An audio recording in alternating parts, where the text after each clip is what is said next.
I think white people are the only race of people that like to be scared for fun.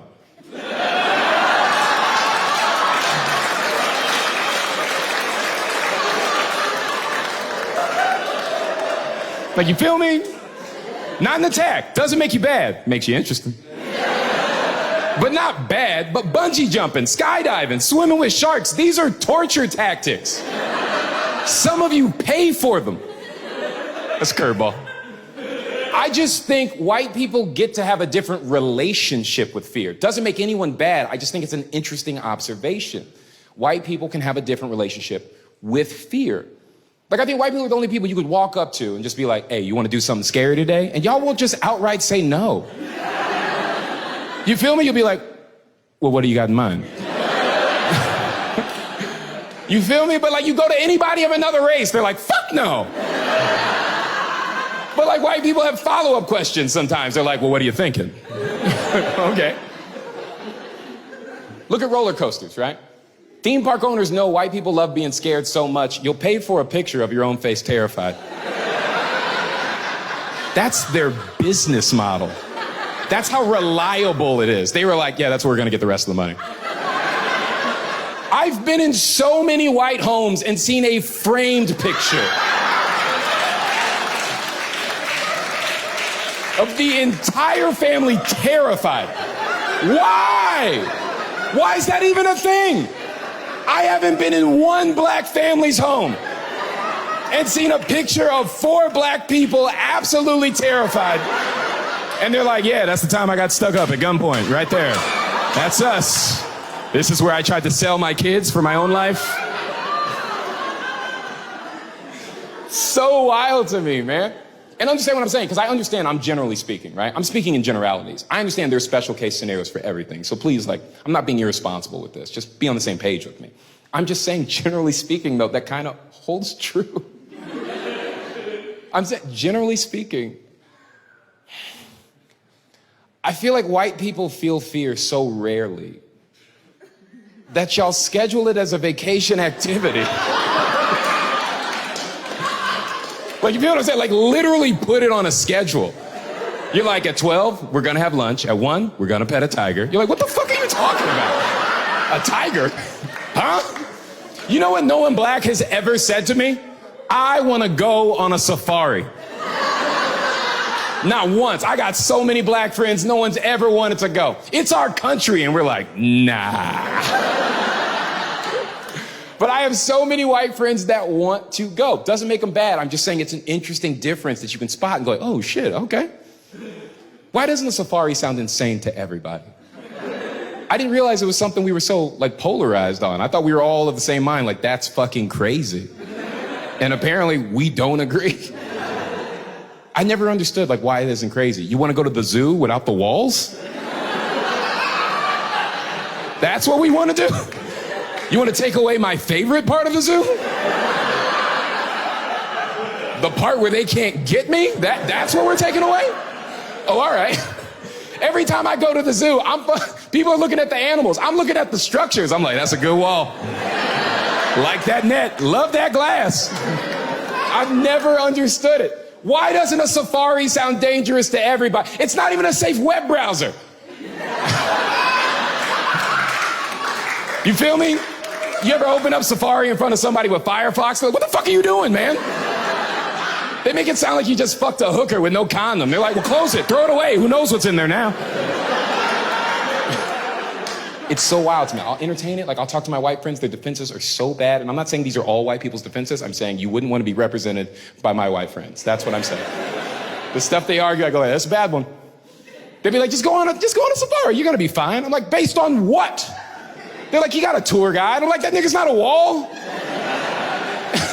It's like, what do you think's gonna happen if a lion saw us and was like, oh, I'm about to eat these motherfuckers? You think he's just gonna be coming at y'all and be like, oh shit, they brought the guy. God damn it. Hey, wrap it up, guys. They brought the fucking guy.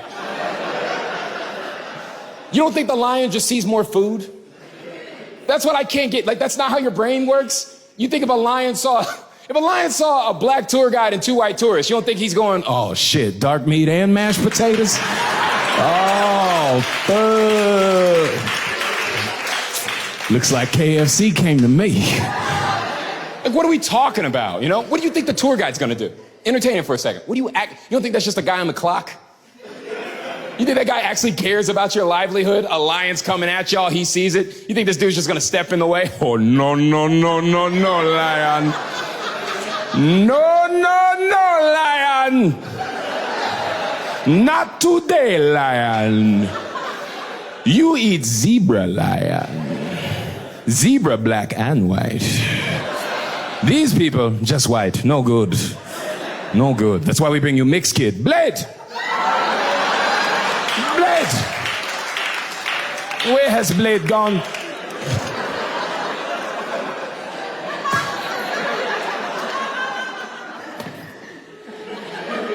It's so fucking stupid. It just makes me laugh. Like, I'm just fucking around, but you get where I'm coming from, right? Like, you get the point I'm getting at. That's all I'm saying. I just think fear is such a great example for us to explore the concept of privilege, where everybody can see it and realize no one's the villain, but you can identify the differences. I just think it's a great example, you know? Like, can I tell you something real wild? I got a wild theory. I think I'm onto something, I just don't know how to prove it. But I think I figured something out. I think I know why each race has a different relationship with fear, especially fear for fun. I think I can see what it is. It's kind of a wild theory, but I think I'm onto it. I think if you come from an oppressed group, you've never been so bored with life that you're willing to risk yours. Does that make sense? Like, I don't know Jews that like escape rooms.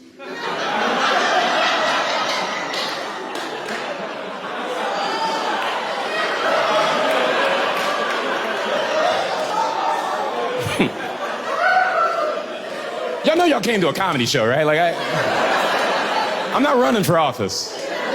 I'm not the guy. I'm just here to make the funny points. I think I'm on something. I don't know Jews that like escape rooms. I don't know black people that are into bondage. Whips and chains, you said.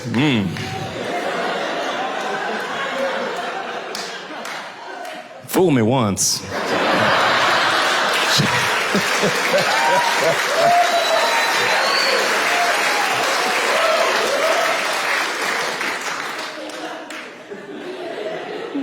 I don't know any Mexicans that want to do a Tough Mudder. That's a real good one. Like, if you know what a Tough Mudder is, that's on point.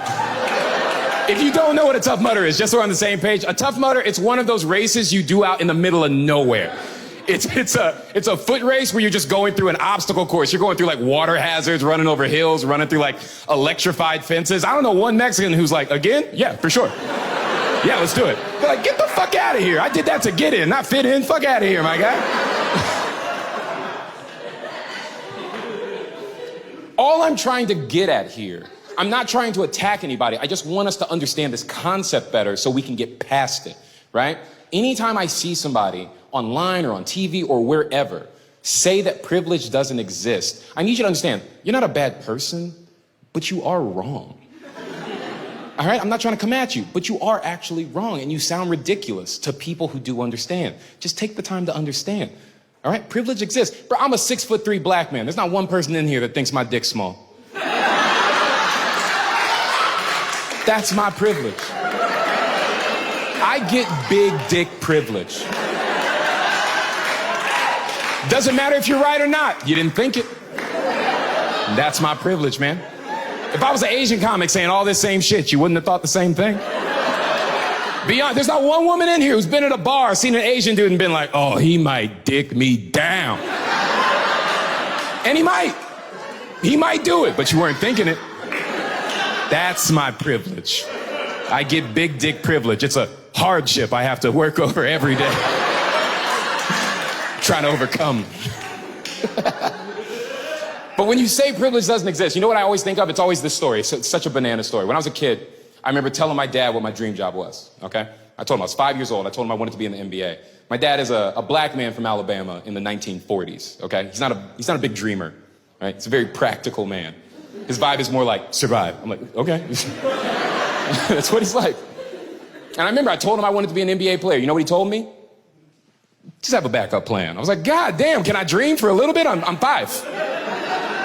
But that's what he felt like he needed to communicate to me based on his experiences in this country as a black man. Fair enough. I accept that perspective. I hear you. Meanwhile, my best friend, next door neighbor, I was there when this happened. I remember seeing him tell his dad what he wanted to be. He said that he wanted to be the first black president in U.S. history. You know what his dad told him? Anything you put your mind to, you can achieve. Isn't that beautiful? But that kid was white.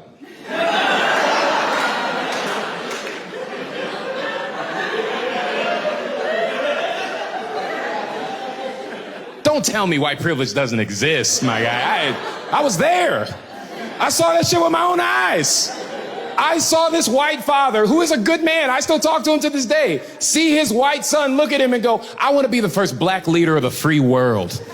And with me still in the room, he looks at his son and goes, well, if you just work hard enough. I'm like, get the fuck out of here. Tell this kid no.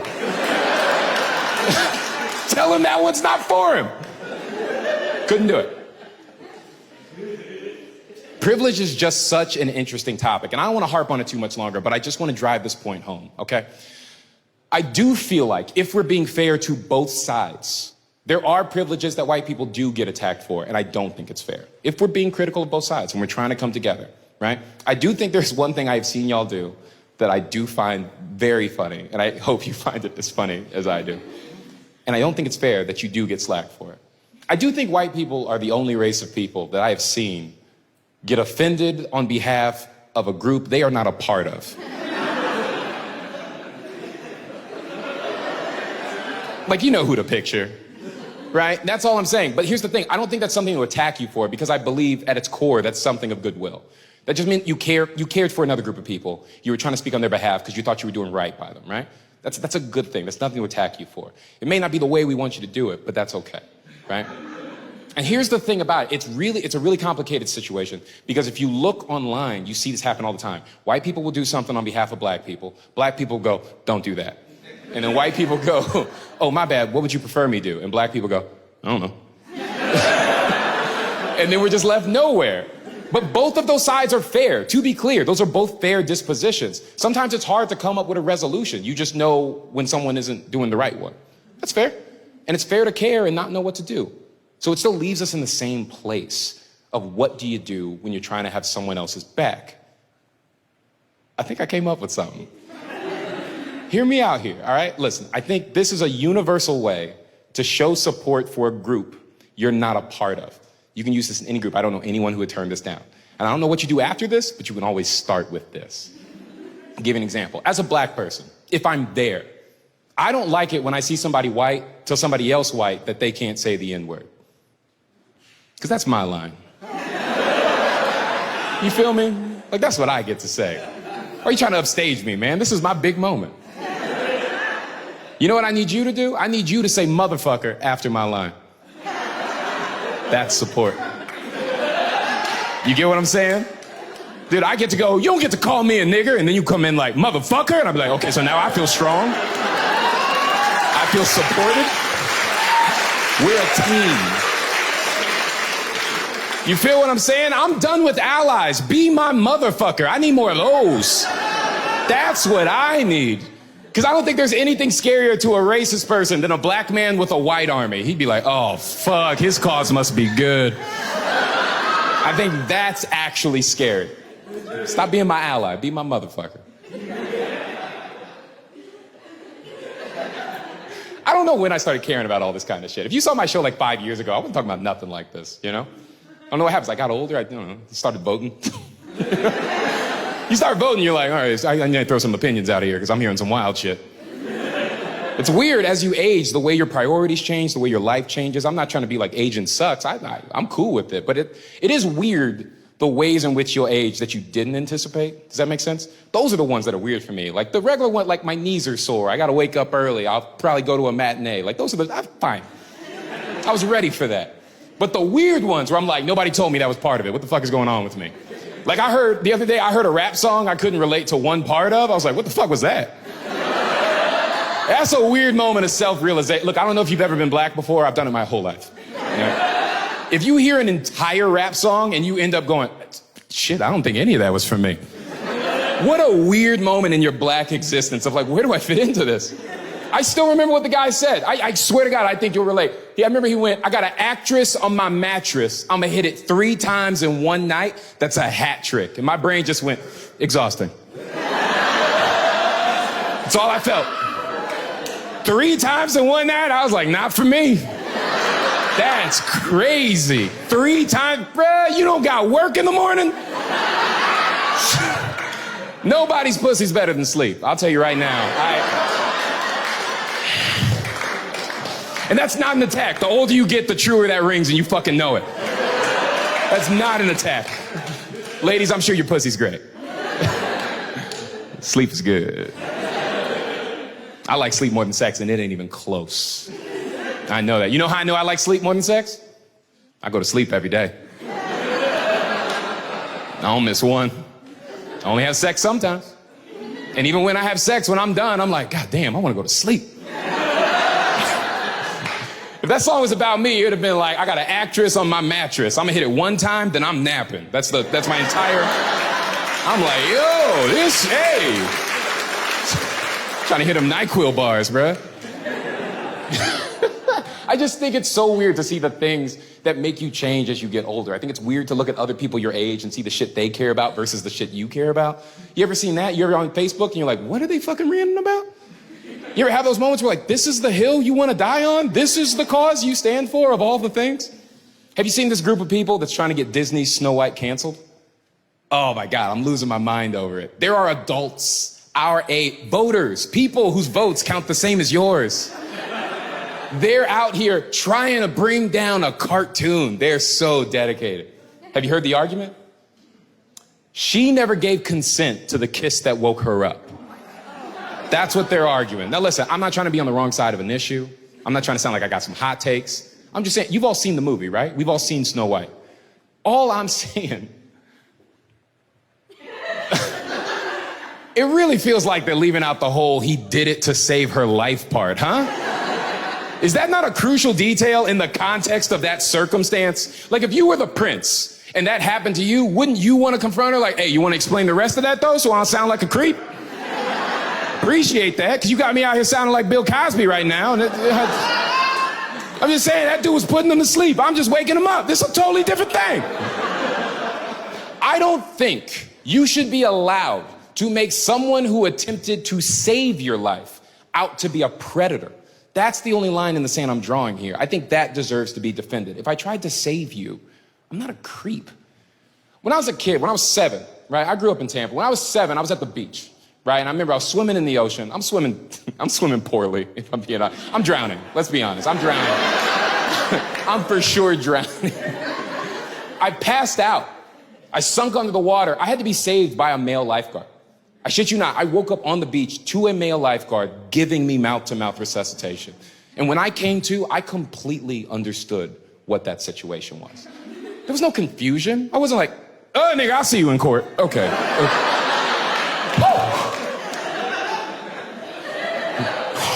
You ever heard of Me Too? Well, Me 3 now, bro.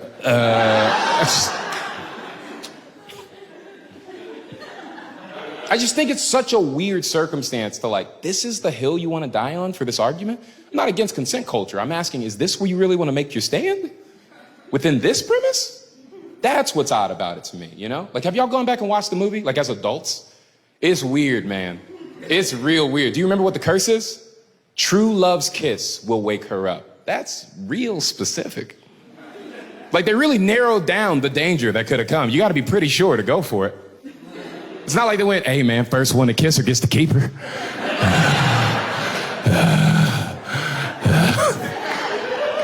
Then a bunch of dudes started marching to get to her first. My hoe, back up. Okay, you get it.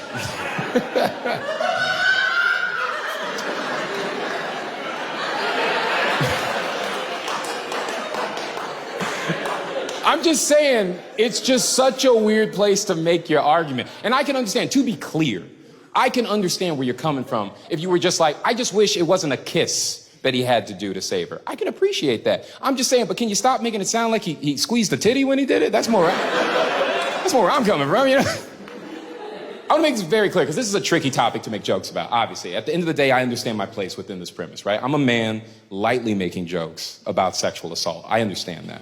And I can never put myself in the position of a woman in relation to a topic like this. I understand that. All I can do is empathize the best I can from the perspective that I have. And that's as a black man in this country. And I'm just saying, as a black man in this country, I don't get what you're talking about. Let me say hypothetically, right? Hypothetically speaking, I'm in a coma. I'm dying.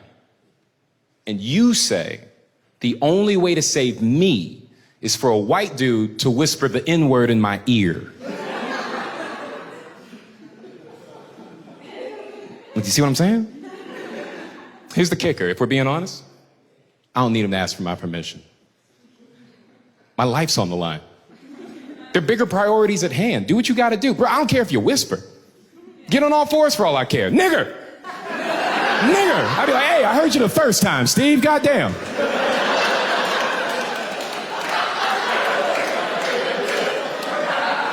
Can you give me a sec to wake up? I take a second. No, I appreciate what you're trying to do, but we're gonna talk about that second one. You don't get to call me two niggers, and then y'all would say, look at my army foreman, dog. Look at us. That's how you fucking do it. That's a weird example. Let me give you a better one. I just wanted to see what you were gonna do. Let's say hypothetically, I'm in a coma. And I'm dying. And you say, the only way to save me is true love's kiss. Just like the movie.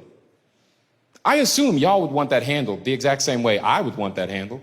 I would want somebody to go round up everybody in town, form a line, take my Weekend at Bernie's body, prop that shit up in a kissing booth, put some cool ass shades on that motherfucker, look back at the line and go, all right, everybody without herpes goes first. You feel me? Is that not what you would want? Like, let's be real for a second. I want to make it very clear. I am not against consent culture. On the contrary, couldn't be more for it. But that's not the place to make your stand. I do think after all of the allegations we've heard from women over the last couple of years, men should be making more of a point to showcase to women how much we do have your backs, how much you are going to see like a change in the behavior you've been encountering, even if we're not the individuals responsible for it. What I'm getting at is that we need to show that we have your backs. You feel me? But the question then becomes, how do we show you that? Here's what I'm pitching. Men, start making consent your biggest kink. Take a sec, process what I'm saying.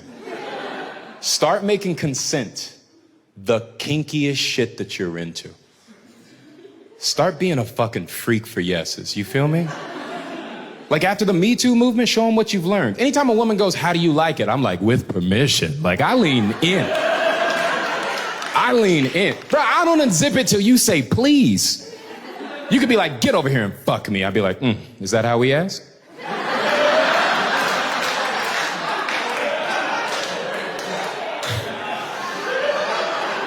At this point, having sex with me is like binge watching Netflix. Every so often, I interrupt the flow just to be like, do you still want this?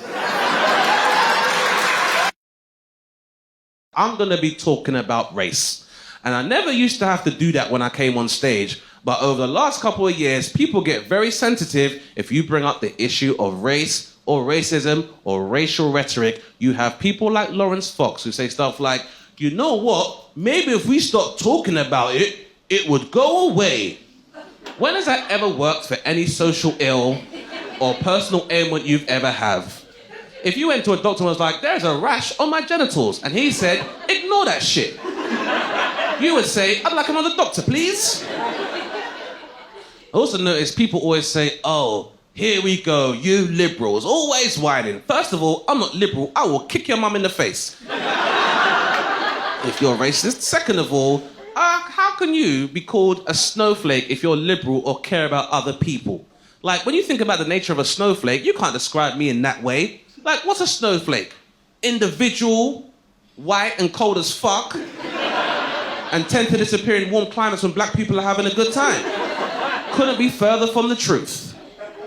But mainly when I try to talk about issues that affect this society where race is concerned, people say, oh, you seem very angry. You must have a chip on your shoulder. And I thought a lot about this chip on my shoulder. And in this world of body positivity, when we're embracing all of our curves and our flaws, I embrace having a chip on my shoulder as a black man in a racist society. Keeps me alert, keeps me alive, keeps me working for a better world. And I must share this lovely chocolate chip of mine with you guys. So I hope you're ready for some lovely social commentary cookies. Now, I'm calling them social commentary cookies, yes. I could call them home truths, but that tends to put people off when you tell them the truth. You know why? Because normally you go on a website and at the beginning it doesn't say, hey, we're going to put a piece of code into your computer so we can monitor all of your browsing activity and sell your data to other houses and maybe, keep that for ourselves. Because we'd go, oh, I don't consent to this, that's kind of invasive. No, thank you. So instead you go on websites and they go, hey, you like cookies? And we go, yeah, we love cookies. Give me some cookies now. So I wanted to brace you for that. Because I get called an angry person all the time. I don't think I'm angry all the time. Just certain situations will bring out anger in anybody. Now, I know it's a comedy show and I don't want to start on a solemn tone, but I've got to tell you what happened. I was attacked last week. And you don't expect to be attacked in the place you've grown up your whole life. There I was, around the corner from my own mother's house. And she lives in a leafy suburb. I did not expect this to happen. But something or someone hits the back of my head, and before I could think, I've got a warm, wet liquid trickling down the back of my neck. And I thought, please don't be what I think it is. But there we were. A pigeon shit on me. Has this ever happened to anybody else? Yeah, it's not a nice thing to happen. But was it made worse when somebody went, don't worry, that's good luck? I'm sorry, when did feces and fortune become bedfellows? There's nothing lucky about shit. In fact, shit is the opposite of luck. When you're not lucky, you go, oh shit. Now, we can test this theory. Anyone here ever bought a lottery ticket or a scratch card? Yeah, hoping to be lucky? Yeah, but you didn't wipe your bum with it before the numbers came out. Because there's nothing lucky about shit. Nothing lucky about being shat on. Now, I want to make sure we've made a distinction between the words shit and shat, because those carry two very different meanings. Because if someone says to you, hey, I shit in your house, you'd be like, okay, bit too much information. You can just say you're going to the toilet. Anyway, that's fine. I hope you've washed your hands. But if someone says, hey, I shat in your house, there's a feeling they're still there. Now you gotta buy a new rug and get some new friends. So anyway, this pigeon shit on me, I was pissed off. And I decided to declare war on this pigeon and all of its kind. But then I thought, what a hypocrite. You can't blame an entire group or community for the actions of an individual. I'm not Liam Neeson or a Metropolitan Police officer. So, can't do that. So I thought the best thing to do would be to empathize and think about myself as a pigeon. And when I thought about it, you know what? Pigeons have a rough time in our society. Some of you might remember that pigeons used to exchange messages during the war. You know, when people ate licorice still. And they would exchange messages between the Allies, helping us to defeat the Nazis. I say defeat, making a move to America, but the point is that pigeons helped out. Now, pigeons live like war veterans. They got limbs missing, no access to healthcare, they're homeless, congregating under bridges. It's tough when you're a pigeon. Not only that, when you're a pigeon, you're considered a second-class citizen to your white counterpart, the dove. Did you even know that doves are just white pigeons? And they get all the good songs, all for the wings of a dove. When doves cry, there's no good pigeon songs. Black people are like, there's one pigeon song, it's not positive. And speaking from personal experience, when you've contributed to the infrastructure of a society and that society turns around and neglects your efforts, sometimes you gotta do wild shit so people pay attention. Maybe that's why that pigeon shot on me. And then when he went back to the Black Birds Matter rallies, they had a conversation about it. Because I assume all the black birds kind of get together one of the more radical birds takes the stage. We'll call him Falcon X. And no one else is doing bird Pan-Africanist puns. Shut up. So anyway, Falcon X comes on stage and he's like, this is some bullshit. I'ma keep shitting on them until they stop eating our eggs. Then one of the more moderate pigeons, we'll call him Martin Luther King. He's like, not all human beings are bad. Sometimes when you go to the park, they will give you breadcrumbs. And he's like, they also take breadcrumbs and they roll our legs in that and they fucking eat it. What are you talking about, mine? Like, even the fact that we call pigeons flying rats, which is a derogatory term only to the black urban pigeons, mind you. Because when it comes to rats, there's also iniquity there. When you're a white rat, I'm not saying your life is perfect, but it could be worse. You get to work in a lab, free cosmetics, healthcare, exercise in a maze. When you're a black rat, what do you get? Blamed for the plague? Or if you're a brown rat, you gotta do youth work in the sewer, teaching turtles kung fu and shit. That's no kind of life. Doesn't just happen on land either. This shit is taking place in the sea too. Some of you will be familiar with the species Orcus orca, known in documentaries as the blackfish, but more commonly known as a killer whale. All these fish in the sea, and the predominantly black one is called a killer. Is that fair? Why can't they be called sea pandas? I'm just saying that killer whales look more like pandas than sea lions look like lions. Like, think about how we revere and look at lions. King of the savannah plains. Even lion kings. There's no sea lion king, because they don't look like a fucking lion. Can you imagine the first time a kid was told they was gonna meet an underwater lion? How disappointing that would have been. Marine biologist comes home, he's like, hey there, son. I know I haven't been around as much as I should have been, but daddy's got a surprise for you. We finally discovered a new species, a sea lion, son. Dad, are you fucking serious? You guys have discovered a motherfucking sea lion? I don't really care for your language, son, but yeah, that's my fault for not being there, I guess. But yeah, son, that's what happens. So now they get down to the lab and he's like, behold, son, in all of nature's majesty, a sea lion. Kid's like, what the fuck is this? It's a sea lion, son. It's an otter with a fucking wax. You should have called it a sea badger. Don't you get tired of disappointing me, motherfucker? Meanwhile, the biggest killer in the sea gets to enjoy the name Great White Shark. And all we do is talk about its greatness and its whiteness. Should be called a colonial fish, if you ask me. Out here just taking over. So when David Attenborough's on Blue Planet, he's like, since ancient times, the great white shark has been one of history's greatest hunters and most efficient killers. But we want to know, what's its secret? Oh, I know. Privilege! Now you can tell me, guys, did that seem kind of angry? Yeah, a little bit. Well, that's fine. Some of you say yes, some of you say no. Well, I'll put that down to the fact that rarely do black people in our community get to explore the entirety of our emotional spectrum. It's not just from 0 to anger all the time. There's a sliding scale. Also, just because we raise our voices doesn't mean we're angry.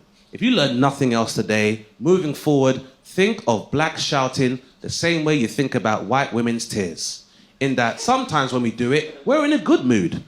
And also, sometimes it's the only recourse of action you have for people to pay attention to your needs. And finally, black people and white women telling us to calm down does not help. Yeah. So now you have that understanding, let me give you an idea of the sliding scale. We all get angry sometimes.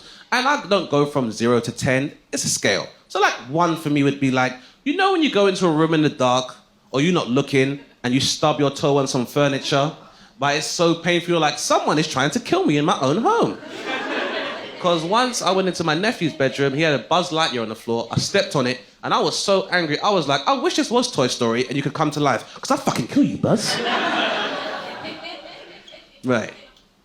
To show you halfway up the scale, I have a condition called misphonia. It means certain sounds make me very sensitive, like snoring or loud chewing. And I'm telling you this because I had to move out of my housemate's flat. I was living with a housemate, I had to find my own flat because this guy would make so much noise when he was eating because he refused to go to the dentist. I would fantasize about slitting his throat so he could bleed out all over the table.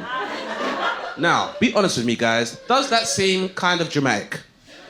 Some say yeah, some say no. To those of you that say yeah, let me ask you a question. Who the fuck chews soup? My housemate, that's fucking who. Yeah. Now, I wanted to give you an idea of what makes me angry, and I'm imagining some of you are like, well, based on what he's saying, then racism must be level 10 for Dane. But you'd be incorrect. Most people of color can tell you we are so used to discrimination, it's become part of the atmosphere. It's something you have to consider in every activity you do.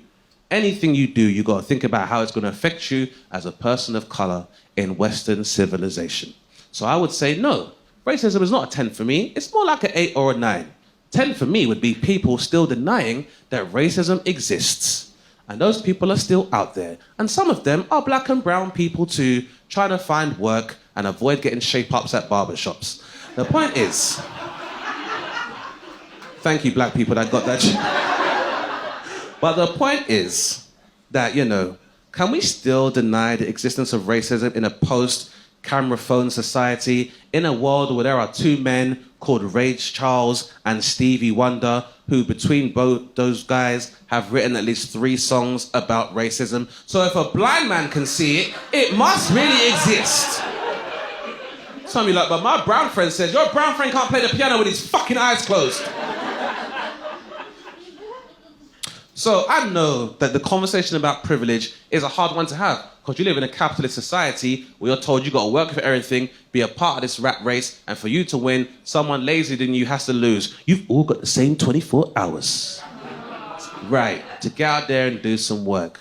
So if it's going to ease this conversation somewhat, I am now on stage prepared to discuss some aspects of black privilege. Would you like that? Well, it don't fucking exist. How dare you? Let's try, lady. I laid the trap. You spun it. Did you see that shit? Everyone I know is angry, really. I mean, everyone I've ever met, especially in New York City, is angry. No. We're all, yes. I saw a 2-year-old throw a fit in CVS today, and he just got to this planet. He's got no bills, no kids, no responsibilities, and he's still like, what the fuck is going on here? Open a register.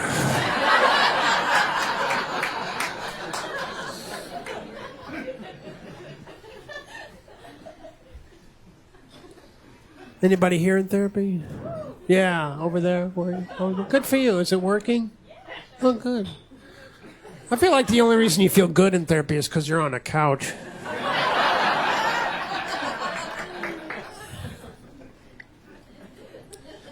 Therapy, yeah, I don't know. If I do see a therapist, I'm going to see a female therapist. I think they're the best. Yeah, I do. I think I just think women are better at talking about feelings and emotions and ideas and all that stuff. I've been around guys my whole life. I don't trust them. Certainly don't trust them with my feelings. I'm sure there's hundreds of great male therapists out there, but I'm terrified I'd go to a male therapist and say something like, I'm scared, and he'd be like, I'm scared. Oh, I'm scared. I'm Nick. Look at me.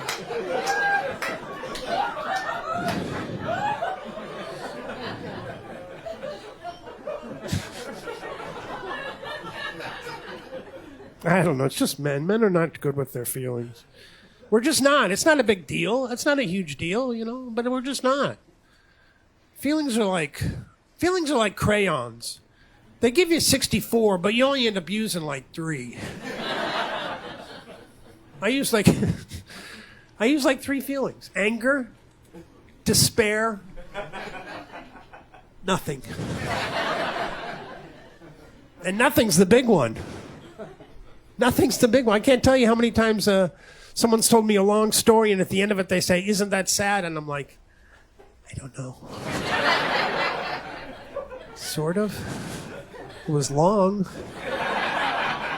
Maybe that was it.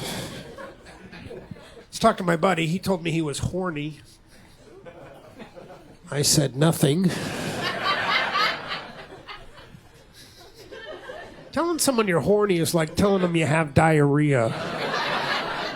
There's not a lot to add.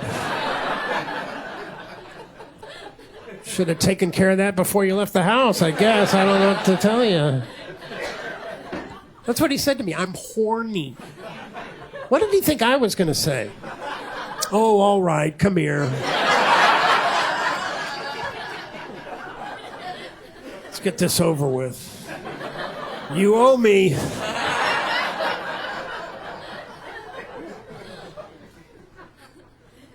You shouldn't tell people you're horny. I mean, you tell your lover or your partner or whatever, that's fine, but you don't tell some guy you're You don't just tell some guy you're horny, you know? You're not going to get sympathy, right? You get no sympathy for being horny.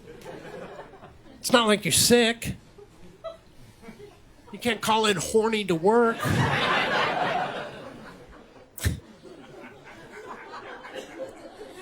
Yeah, I'm not coming in today. No, I'm really horny.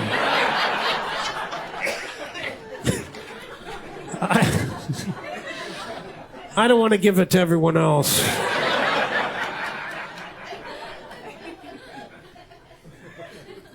No, I already tried that.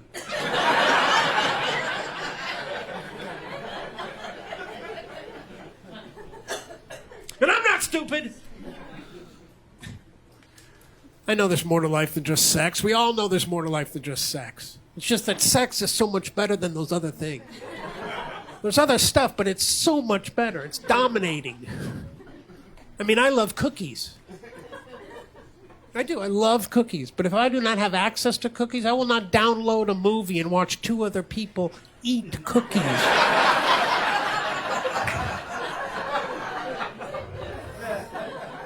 Or will I?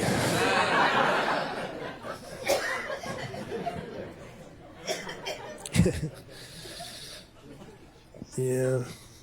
I think it's the word, horny. It's not a pleasant word, is it? Horny. It just feels aggressive. I should have called it something nicer. Extra lonely. Sad in the pants. I'm shocked that hasn't caught on. Sad in the pants, wouldn't that be great? Yeah. Would make those late night phone calls less sleazy. Can I come over? Why? Sad in the pants. I think some of you are hesitant to laugh at the horny material. Yeah, because of the times we live in with all the sexual misconduct going on, which isn't funny, which isn't cool. All the perverts. Seems like every time you open up the newspaper, there's a new pervert. Yeah, I used to think I knew what a pervert was, but with all this information going around, I finally looked the word up. You know what a pervert is? A pervert is a guy. That's it. Yeah. That's it, yeah. Just a guy with an idea.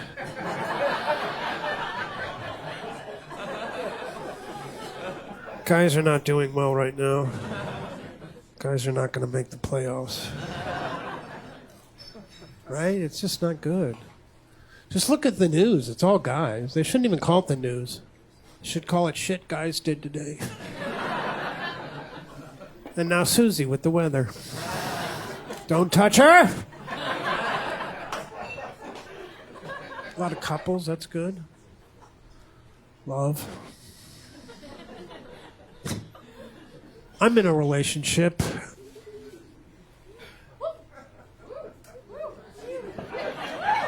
I am cautiously optimistic, which means I'm divorced.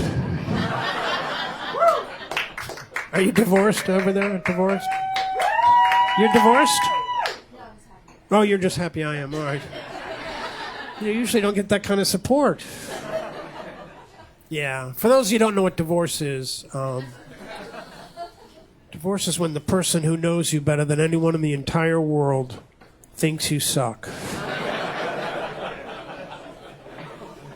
They've done the research, and it's a big thumbs down. Anyway, that's all behind me, right? I'm in this relationship. It's going okay. She's smart and funny. Of course, everybody says that about their partner, don't they? He's smart and funny. She's smart and funny. No one's ever like, I'm dating a sad moron. Woo, it's tough. She is smart, though. She's got a master's in business, a doctorate in engineering, and a law degree. Yeah, but I feel like we balance each other out. So, I ground her.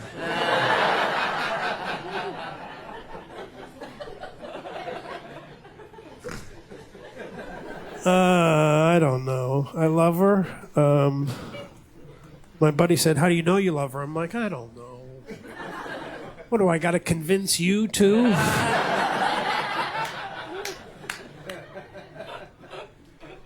He is right on some level. You can't be positive you love somebody. You think you love somebody. You tell people you love them, but you don't.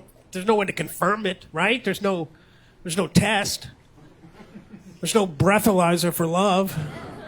That'd be nice. Someone trying to get over on you. I love you.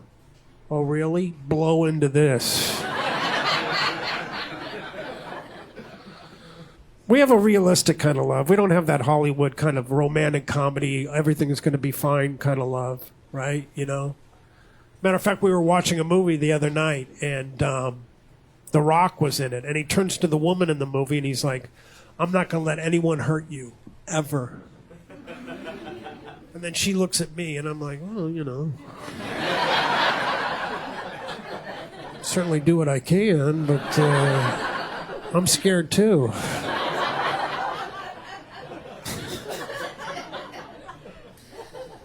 I just don't want to date anymore.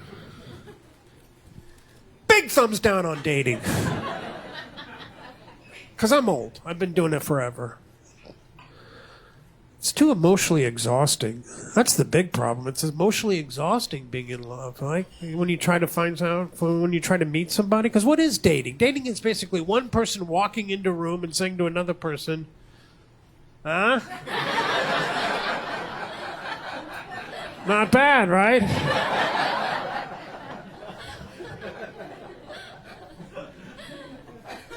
And how do you figure out if you like somebody? You go to a comedy show, you have drinks. You go to dinner, you have drinks. You go out for drinks, you have more drinks. Of course you're going to think you like the other person. You're hammered. But you don't learn anything about the person. You say the right thing, wear the right thing. Oh, yeah, me too. Then 6 months later, you find out they're a creep. I don't have that kind of... I think all first dates should be in your underpants on a couch at 7 a.m. with all your medications in front of you. Yeah. Yes. You got diabetes. I got depression. Let's do this.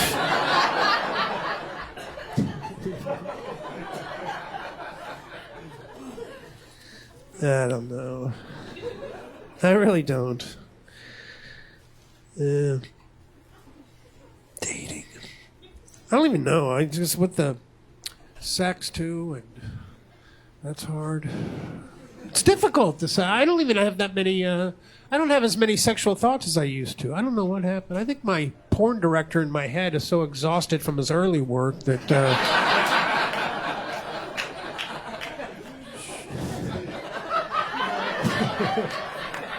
He's just showing clips from the Great British Baking Show right now. Somehow it works. So anyway, seeing this woman. She wants to get married. I want her to stop wanting that. It's not that I don't want to get married again. It's that I don't want to get divorced again. Exactly. I don't want to get divorced again. 2 divorces is a bad look. I'm sorry if you've been divorced twice, but it just doesn't look good getting divorced. Getting divorced twice. You get divorced once, people are like, oh, that's too bad. You get divorced a second time, they're like, what the fuck are you doing? What are you saying to these people? If this one doesn't work out, though, I'm done. I'm retiring. I'm taking the penis off, put it in the closet next to the Peloton and that book I never read. And you got to give it up, though. You can't. You just got to throw your hands up and just wish for the best. I think that's all you can do. So, yeah, sometimes you get married, you get divorced. Sometimes you get married, you get divorced. Sometimes you get married and that person kills you. That's got to be the worst. What are the chances you marry somebody and they kill you? It's got to be a weird feeling. They're coming at you with a knife. You're like, wow, was I off? The first place I left Asia to, and then more as an adult, I got a job in Germany, in Berlin, in Germany. I moved there as an immigrant, but I didn't know German, so a lot of the friends that I made were English-speaking expats from other developed countries. There's a very subtle difference, between an immigrant and an expat. The easy way to say it is that immigrants are brown and black and expats are white, but that's too simple. It's too simple. It really is. Ever met a Polish person? They get sad too. It is. You need to ask someone why they moved to a place to really know. An immigrant will say something like, I moved here because I got a job, I was trying to get out of a bad situation back home, and I just wanted an easier life for myself or an easier life for my family. And an expat will say some shit like, I just heard the vibe was really chill. Just, some nonsense like that with a big smile on their face. Fuck. Now I've caught wind, though, that immigrants become somewhat of a trendy word that rich white people in developed countries want to take for themselves because they can't let us have anything, apparently. No, really, I've met people from the US and Australia that have moved to the UK and like to call themselves immigrants. And that's fine, they're not wrong, they're within their rights to do so. But I feel like that's the same as if Elon Musk, a white guy from South Africa, moved to America like he did and started calling himself African American. It's technically correct. But it just don't feel right, do it?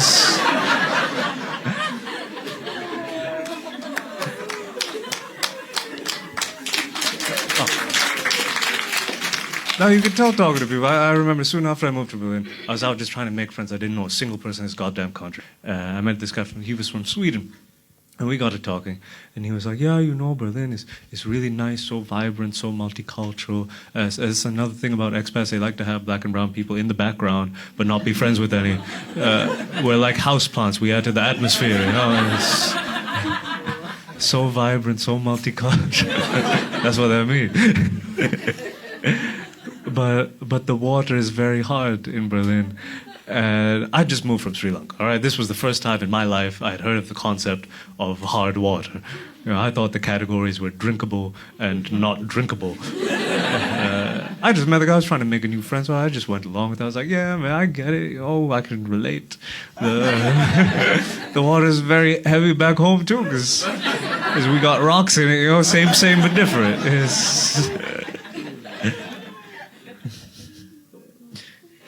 It was such a party city, Berlin. It took a long time for me to get used to it. These people treat partying like it's a full-time job. I swear I had a day off work on a Wednesday, and I messaged a friend like, hey, man, you want to get lunch or something? And he replied, nah, sorry, bro, I have an orgy to be at. You know how it is. And I can't say I do. First of all, terrible at multitasking, but mostly just something about the idea of being me, alone, in a room full of Europeans holding whips and chains.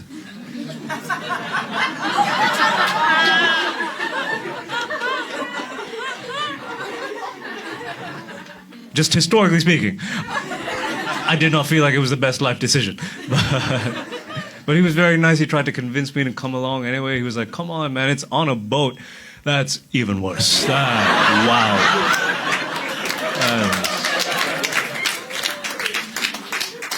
That is probably how they got them the first time. All right, this is why.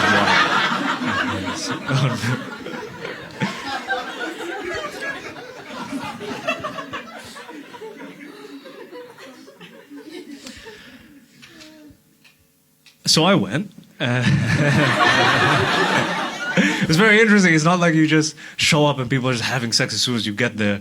I remember I went into a dark basement type room, something like this. There were just Germans marching in unison to techno music around me. This was supposed to be a good time, apparently. I just went along with it. But the only problem was that I just hate this music so much. Its lack of rhythm offends me on a cultural level. Electronic music is nice when you're on drugs, but also everything is nice when you're on drugs. That's what drugs are for. But then I looked around and I realized what had really happened here, why Germany loved electronic music so much, and I was impressed. I realized that Germany heard that the rest of the world thinks that white people don't know how to dance. So they decided to make their favorite kind of music something you don't need to dance to. This is genius. This is what Europe has done for centuries. Whenever they're losing, they don't get better. They just move the goalposts. Electronic music is just the Winter Olympics of music. That's what it is. They thought they were good at sports, and then they started letting black people compete, and we're like, nah, we need snow immediately.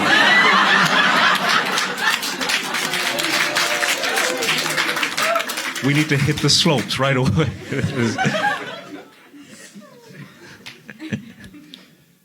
It was a real fun place to live, though. It was a very easy country to live in. By far, the most difficult part about living in Germany were the Germans. They are really the worst. If they could all just leave, it would be... No, they were just very rude, and it's something I'm not used to. But I came to respect it after a while. I came to respect it because I know now that rude people are the sign of a strong economy. That's their way of telling the rest of the world that they don't need you, because... I say Sri Lanka, for example. I meet people that visit Sri Lanka and come back all the time, and they'll tell me how beautiful it was. They'll say it was so beautiful, such a beautiful place. But more than anything else, the people were so lovely. They're the nicest, kindest, most hospitable people I've met in my entire life. And I'm just thinking, yeah, that's because they need your tourist money, you idiot. Our kindness is a hustle, all right? That's what it is. If we were half as nice to each other as we are to tourists, I would still be at home. We have all sorts of hilarious cottage industries around the island. We'll do anything for a buck. My favorite is we have a very funny industry of straight male prostitutes in the southern part of the island. They're called beach boys. You'll find them in the south along a beach. First, you have to look for like an older European divorcee. You can't tell someone's a divorcee by looking at them, but you can, though. There's lots of linen and flowy scarves. That's the vibe. The guys are usually sort of very surfer-looking guys, and they'll just usually partner up with them. Sometimes they'll even go home and go home back to Europe with them and get married. It's hilarious. It's a great scam. It's so amazing. And the guys are usually very surfer-looking guys, like darker skin, longer hair, and I'm just saying, if this comedy shit don't work out, I got options, all right? I've been a whore for free for most of my life. I might as well go pro. I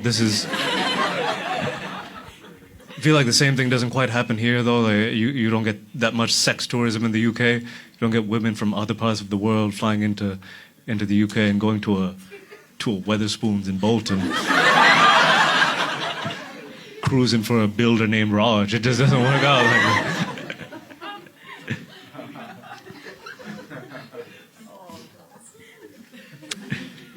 I started doing comedy there, and that was really nice. This is really the first thing I've done in my life that I feel like is for me. The only problem was it was exhausting. I still work a full-time job. I was at the time, and I work all day and do this at night.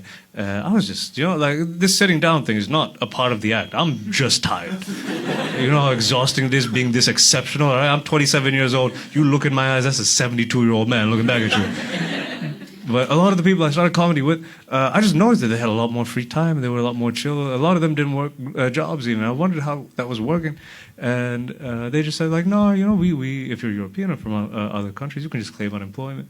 And you get a check every month, and that's all right. And I was a very jealous, resentful young man at the time. I was just mad that I had to work so hard my whole life to have access to this life, and these people got it just by default. So much so that I looked it up, and apparently Berlin had a 10% unemployment rate. 10%, that's 3 times Germany's national average. And then I was wondering, how is this even economically possible? Who's supporting all these people, some of which are choosing not to support themselves? And then I remembered that 60% of my salary that wasn't actually my salary. I was like, oh shit, am I supporting these European kids' dreams? Is this a reverse Angelina Jolie situation? What is happening? You know, I understand that high taxes are a big part of the reason that life in a country like that is so nice, but a warning would have been cool. You know? I remember the day I got my first paycheck there.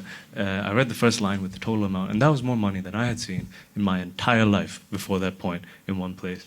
And then I read the second line about how much they took away, and realized that in one day I had more money taken away from me than I'd ever seen in my entire life before that point. It was very conflicting. I didn't know whether to be happy or sad. I felt like I'd been blindfolded and given the greatest blowjob of my life, and later found out it was by a raccoon. I didn't...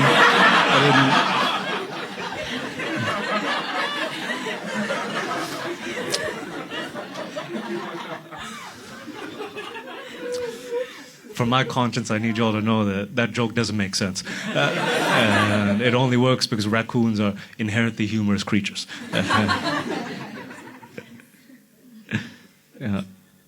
I was dating a lot when I was there. German girls were far more practical than I expected.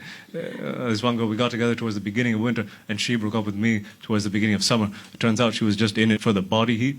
That's not even the worst one. This other girl, she was real smart. She was doing her PhD at the time, writing her thesis.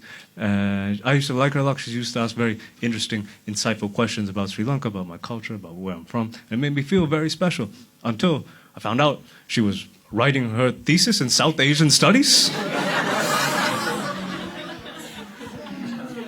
And I found it. And I read it. And everything I said was referenced to native number 4. How many? How many innocent ethnic men had this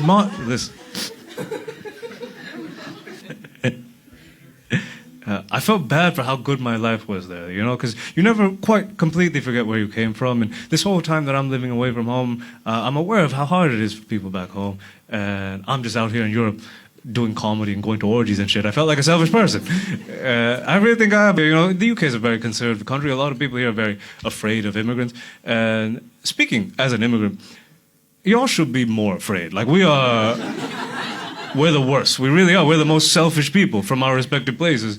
We're the ones that left everyone else behind on purpose. Think about what kind of a sociopath you need to be. Like, you're born in your place. It's a little rough, but it's home. You know, your friends you grew up with, your family, everyone you've ever loved is from this place. But you're like, nah, fuck all of these people. I want Amazon Prime. I'm leaving. I'm too good for this. I'm a dad now, and yeah, I mean, I've been a dad for a long time. My son is really here. My son is 17 years old, and he's here at the show. Like, he's got a wristband on, and they were like, "Don't let him drink." My son is, yeah. I have a 17-year-old kid. It's crazy. It's so nuts having a teenager. I wanted a teenager. The entire time I had him young, and the whole time he was growing up, I was like, I want a fucking teenager. Because the whole time he's been growing up, everybody's like, wait till you have a teenager, Ben. Wait till you get to the teenage years. Yeah, wait till you get to the teenage years. Kids these days, they're fucking different. That's what everybody's, they're fucking different. I have a teenager now, and I'm here to tell you all, they're not any fucking different. They're the exact same fucking things they've always been.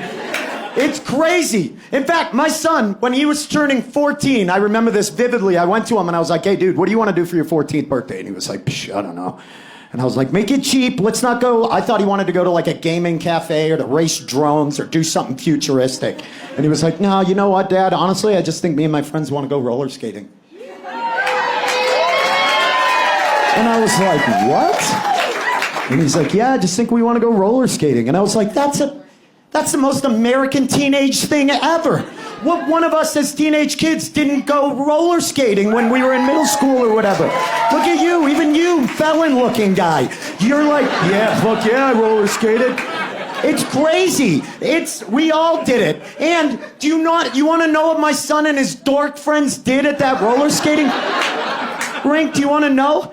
They fucking roller skated. Do you know what I've never done? In the hundreds of times I went to a roller skating rink between the ages of 11 and 13 years old, I'd never put on a pair of roller skates once. I used to just stand in front of the door of Happy Wheels Skate Center and rip Marlboro mediums one right after the other. And plan my next fire. That's all I did. I'd just stand up front in a Def Leppard shirt and be like, we're gonna burn down Carl's Tuck Shed after this, right? But my son and his friends, they actually skated. They played the claw game. They had pizza. It was adorable. And you're all like, Ben, how do you know that he actually did that? Because he's a teenager, you can't trust him. Oh, I'll tell you how I know. He invited me!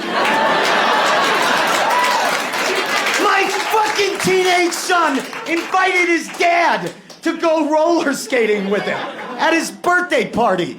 He was like, Dad, do you want to come along to my birthday party? And I was like,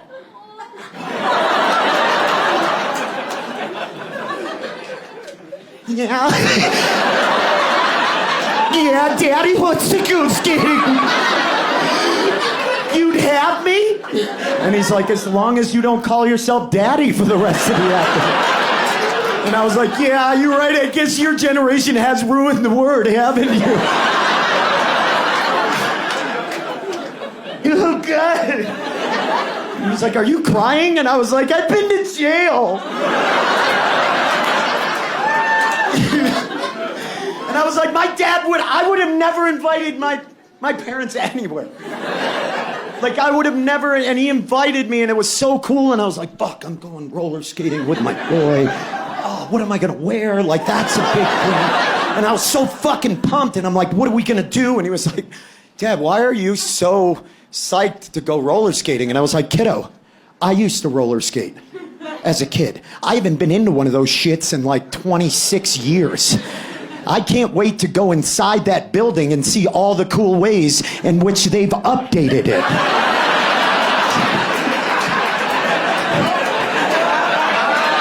And all of you that are laughing because you know that hasn't fucking happened at all. I walked in the door and I was like, holy fuck! And he was like, what? And I'm like, it's exactly as we left it. He was like, really? And I'm like, yeah, I'm pretty sure my joint is still behind the locker. It's a fucking time capsule. In fact, I've become totally convinced that there is only one contracting company on the planet that has the license to build every roller skating rink on the planet in perpetuity forever, right? Like, if your town wants a roller skating rink, you just call this company up, and a pot-bellied guy in a hard hat shows up, and he's like, hey, man, what's going on? Someone said y'all wanted to put up a roller skating rink up here, or what? I'm like, yep, right on, man. You want me to build you a squat, windowless cement building set back in a dirt parking lot that looks totally out of place in your town? Yeah, that sounds about right. Right on, cool, man. You want me to carpet that thing on the inside with wall to fucking wall? Yeah, I think I do. Right on, man. You want me to carpet the fucking walls? Fuck yeah, I want you to carpet the fucking walls. I want to get a rug burn on my elbows if I'm just walking somewhere with poop.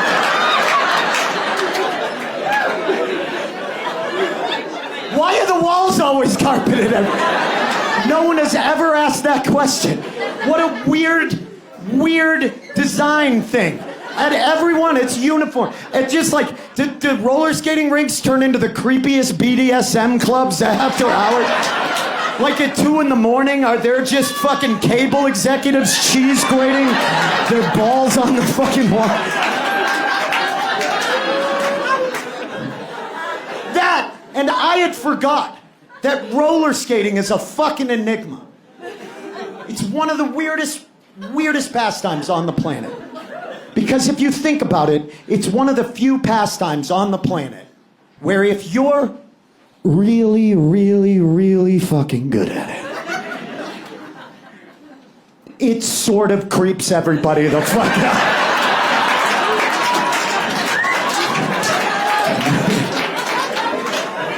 And if you aren't laughing at that, that's because you're an adult who roller skates, and you're a fucking creep is what you are. Don't think I don't see you down there. Now listen, I do want to say this. It is totally sexist. This is a very real sexist divide. If you're a woman and you can roller skate, it's kind of hot. Like, it is kind of hot. I kind of like, it's fine. It's fine. You get out there, a little disco music, you know, it's hot. But if you're just an adult dad, like, think about it. Say this. Say you're having a birthday party for a little kiddo, and it's a softball game, right? And you're the dad that shows up, and every time you're up to the plate, you're like, all right, kids, back up. Mr. Roy's at the plate now. And you're just cranking home runs over the fence. Do you think anybody is bummed about that? No. No one is upset. All the other kids are like, holy fucking shit! He just hit that in the fucking road! I don't know why this kid has a thick Boston accent. It's an odd character choice. Or say you're having a bowling party, and you're the dad that shows up, and without even trying, you just lay out a 270 without even blinking. You think anybody's bummed about that? No. No, all the other dads are watching you bowl this game from their area, and they're like, holy shit. Honey, that's his 8th strike in a row. Hey, you know what, bud? Fuck my wife! I want you to fuck my wife. I want you to raise my son. Because you're more of a man than I'll ever fucking be. Did you just bowl a 258 on an amateur lane? Get the fuck out of here. But if you have a roller skating party and everybody arrives and you're the dad that's already there before anybody gets there, and when they come in, they get to the rink and you just come whipping around the corner backwards, and you cross in front of that open area, and you're like, everybody, lace up, couple skate starts in 3 songs. And you're doing that weird sideways crotch buffet as you go by. All of a sudden, everybody in the building is like, hey, did you know that Ted's a sex offender? I had no fucking clue. I didn't see that coming. He works for the state. They're not doing background checks anymore, huh? Oh, fuck. Yeah, look at that. He's skating backwards again. Okay, you know what, kiddos? We're gonna stay away from old feels on wheels for the rest of the year. Well, I don't know. It just looks like your Uncle Ted is working through a few things out there. You all know that guy. We used to go to a roller skating rink. There'd be 130 tweens out there on the fucking roller skating rink, and then just one 40-year-old dude fucking ripping it up. You can't feel it. It's electric. Boogie, oogie, oogie. And then he crosses in front and does this shit where he gets low, and then he...